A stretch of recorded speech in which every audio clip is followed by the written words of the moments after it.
This is wrap-up week for the rhetorical analysis, so I wanted to give you just kind of an overview. If you look in your content folder, there are multiple attachments on helping you to write the rhetorical analysis in the timed writing situation. So first I want to draw your attention to the attachment called Rhetorical Analysis in a Nutshell. So if you, I'm trying to move my screen here, it's not cooperating with me today.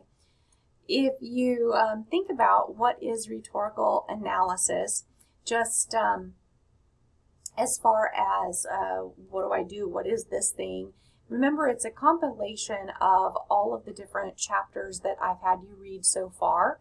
And so the first thing that you want to do when you read the article for your rhetorical analysis is just think overall, was this an effective essay or not, right? So remember that rhetorical analysis is kind of a bridge between analysis and evaluation. So you're analyzing it for all of its parts, but you are also looking at, is this an effective argument?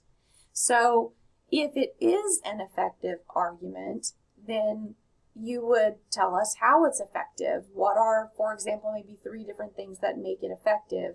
The different appeals that are used, or is it the style of the piece, the organization of it? You know, pick maybe 3 different things to support your argument. If you don't feel like the argument was successful because there were problems with part of it in some way, not just I didn't agree with this, but it wasn't really well done or well made argument, then you need to consider, what am I basing my opinions on? So is it because I didn't think that there was enough evidence? Maybe the logos, the logical appeals fell short. Maybe the person didn't cite sources, and as a college student, you want your sources to be cited. So remember also that it can be both. You can say that parts of it were well done and parts of it fell short. So that's part of rhetorical analysis as well. Remember in your previous folder, there is an attachment, and all of those stay open, on thesis stems. So there is a way that you can defend, you can challenge, or you can qualify whatever your argument is saying about the original essay that you have read or article that you have read. For the organization of the paper, remember there were basic key features in your chapter readings that tell you what is all supposed to be in an introduction. Well, of course you want to start with an attention-getting device, pull your reader in, make him or her want to keep reading. And there are various ways to do that. There are lots of different techniques discussed in Chapter 30, and that's part of the Norton Field Guide. The section in particular is called More Ways of Beginning. So there are lots of ideas there, like start with an anecdote or whatever, right? If you use a rhetorical question, I don't really like the question that the book uses very much because it's closed-ended. So keep this in mind. If you are going to ask a rhetorical question, it must be open-ended, well-worded, and thought-provoking.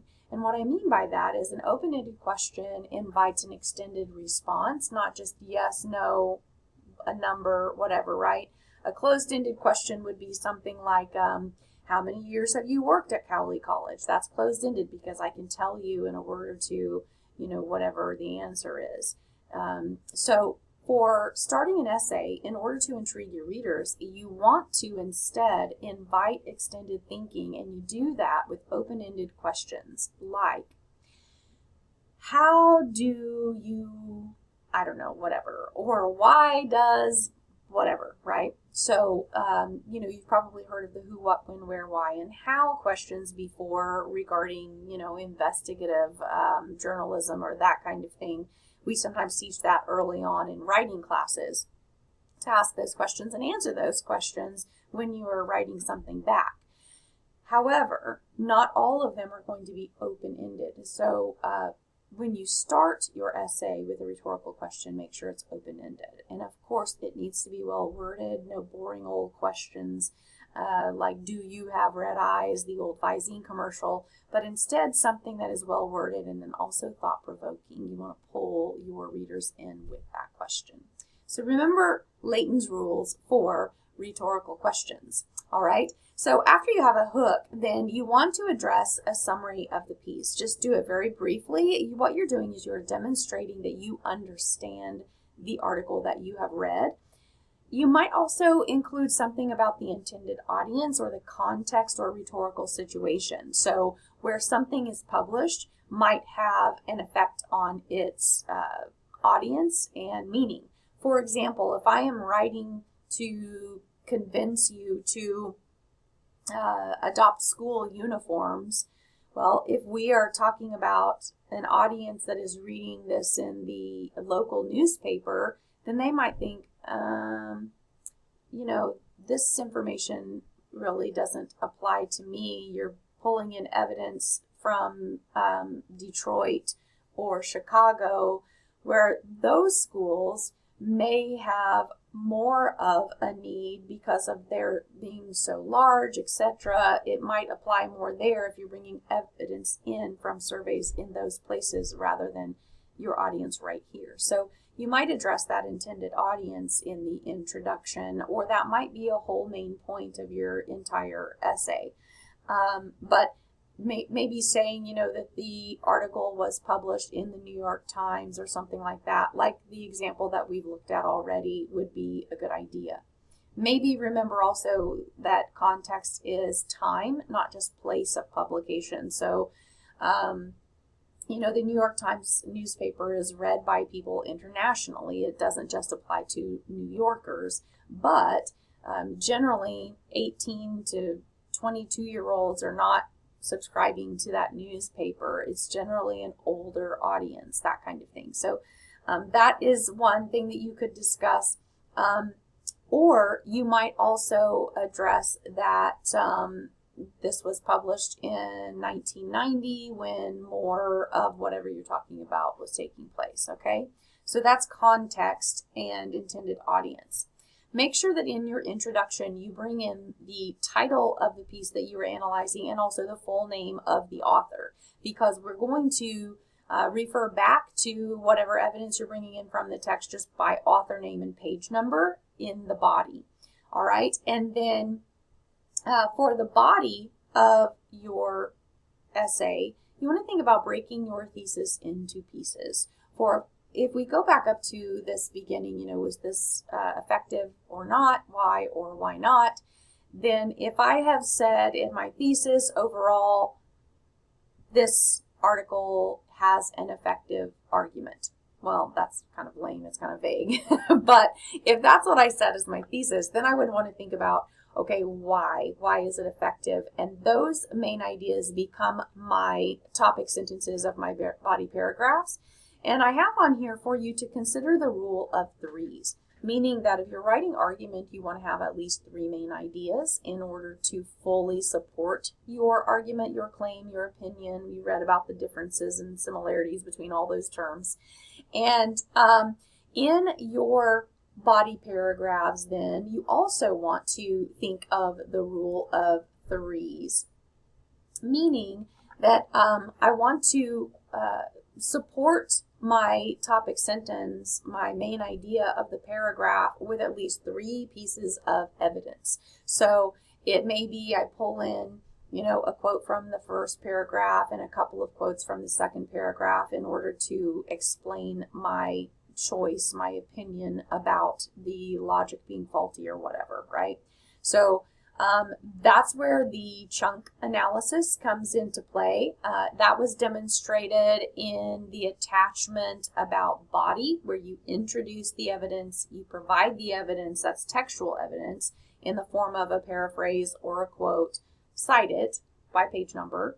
And then also that third piece is incredibly important of the chunk diagram, in that you have to supply your commentary, your explanation of how that text evidence supports your main idea. So that's your commentary, your explanation, your elaboration. It's basically where you connect the dots about whatever your evidence is and your main idea. And then in the conclusion, you're going to wrap it up. You know the technique of providing kind of a summary statement or rephrasing your thesis. Don't just say the same thing over again, but you are revisiting your main idea for your readers. And then make sure that you have a statement about your controlling idea for the whole essay. And what I mean by that, it says, in other words, provide your final overall assessment of the piece. So remind your readers overall that this was effective, not effective, or it was pretty good, but it had problems. But use better words than I just did. And then remember that when you are trying to conclude, sometimes students tell me it's the hardest thing to do. You know, where do I leave off this conclusion? Well, again, there is an attachment in this week's folder about conclusions and conclusion techniques, but you can keep in mind that the same things you would use for a hook or an attention-getting device can be used as that closing statement, that clincher in the end that leaves your reader thinking. That's what you really want to make sure you are doing. So that is rhetorical analysis just in a nutshell, very quickly reviewing all of the reading and materials from the last couple of weeks. And then there's also an attachment here on the examples of the different articles with varied rhetoric. So you can see two different articles kind of around the same arguments, and they use primarily different types of appeals in them, and they can be effective or ineffective based on those appeals because of where they are published. So, for example, you know, Family Circle magazine, you know, that is written for your average, you know, female leading the household. And I say that gender in particular because that's where that magazine gears their audience. So it's kind of like about, you know, making wreaths for your front door at Christmas, and here are some recipes and that kind of thing. So it's right there at eye level for women who are shopping for their families. So that is the kind of perspective that Family Circle is looking at, all right? So they're kind of looking, it's kind of an old school view. It's that traditional kind of societal view of who might do these things. So we a lot of the time don't expect to have a bunch of sources listed in Family Circle magazine. Those are just some articles by women for women, maybe not necessarily always experts in a field, but just they have a personal association with the topic of whatever it is, okay? Whereas an article that is written for the Chronicle of Higher Education, we have expectations of there being lists of sources that it uses not just emotional appeal, but logical appeals as well. So read that for more depth on what it is that I am talking about regarding that different types of appeals for different things that we are viewing, all right? So then I also mentioned already in the video that there is an attachment about conclusions and what you should consider including for wrapping up your rhetorical analysis. And then there's also an attachment that can help you to remember what kinds of things am I looking at as I'm reading my article and annotating it so that I can write an essay about it in which I analyze specific features or strategies that the author is using. These are some questions that you can ask yourself to help you to know, what am I looking for? So, you know, who is the speaker and what is that person's, maybe their education or their political persuasion, whatever, right? Who is the audience? And remember that there's an intended audience originally with wherever something is published, but there's also you. You are the audience now.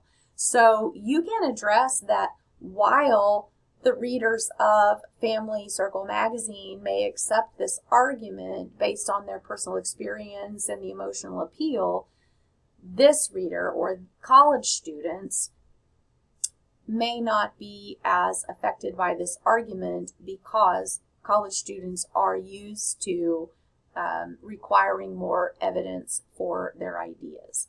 So this is a way to kind of think of some questions to be looking for as you're reading your article.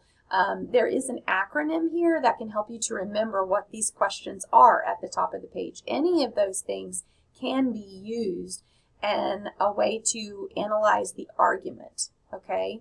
So you're looking at soapstone, the speaker, the occasion, which refers to the context or rhetorical situation, the audience, purpose, subject, and for the subject, you're going to be thinking about all of those appeals. How is the subject treated, and then how is it organized? How is it organized? Because that has an effect on us sometimes as well. There's an article by Lewis Thomas called On Natural Death that he published about there being no pain in death. This is kind of his theory. But he doesn't start off talking about death as being a scary thing. He's just talking about it being kind of natural, and he is very conversational in nature, so it feels like he's just talking to you. And he starts off with an example of a tree dying.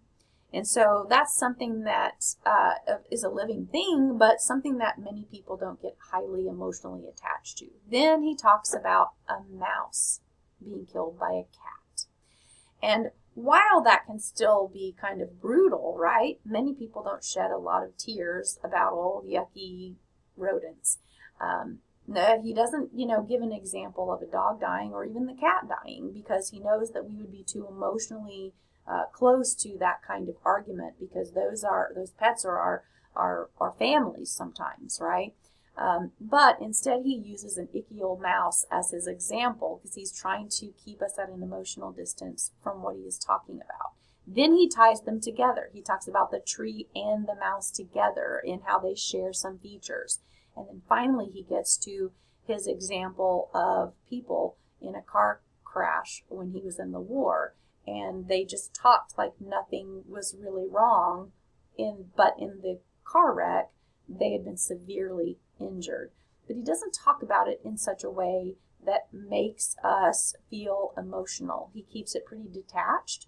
And so the organization of that piece is incredibly important for us to get the argument and to understand how that author is manipulating us as readers, okay? So keep in mind that subject involves all the appeals, but then also the organization. That's what inductive and deductive reasoning has to do with. All right, so these are all the things that you might be looking for as you are annotating, so that you can figure out, okay, what do I want to focus on for the primary, maybe 3 things that make this article successful or unsuccessful. So hopefully soapstone will help you to remember that. Soapstone plus appeals. Okay, and so that is rhetorical analysis in a nutshell. That's what you are going to be writing for your essay just by the end of this week. So if you have any questions, please don't hesitate to ask, and I look forward to working with you.